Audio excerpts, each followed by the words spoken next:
নমস্কাৰ ছাত্ৰ ছাত্ৰীসকল আজি দ্বিতীয় গঠনাত্মক মান নিৰূপণৰ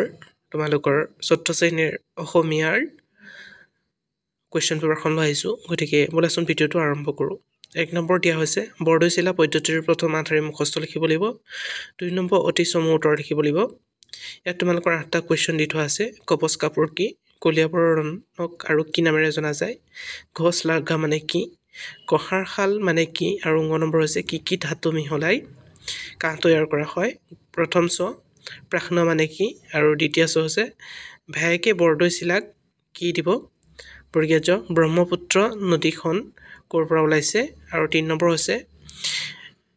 তেনেকৈ 3 নম্বৰটো উত্তৰ লিখিব লাগিব 4 নম্বৰ যুক্তাক্ষৰ ভাঙিব লাগিব একোটাকৈ শব্দ লিখিব লাগিব 5 নম্বৰ বাক্য ৰচনা কৰা 6 নম্বৰ শব্দৰ অৰ্থ লিখিব লাগিব 7 নম্বৰ সমাৰ্থক শব্দ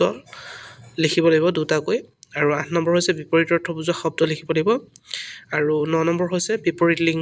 লিংগ লিখিব লাগিব আৰু 10 নম্বৰ মাজুলী বিষয়ে নাইবা প্ৰাকৃতিক দুৰ্যোগৰ বিষয়ে লিখিব লাগিব আৰু 11 নম্বৰ হৈছে ক্ৰিয়াপদ কাক বোলে লিখিব লাগিব আৰু 3টা বাক্য দি থোৱা আছে আৰু সেই 3টা বাক্যৰ কোনটো ক্ৰিয়াপদ হয় বাছি উলিয়াব লাগিব ধন্যবাদ আজি ভিডিঅ'টো ইমানে যদি ভিডিঅ'টো ভাল লাগিলে লাইক কৰিবলৈ নাপাহৰিবা চেনেলটো প্ৰথমবাৰ আহিছা যদি সাবস্ক্ৰাইব কৰি ল'বা থ্যাংক ইউ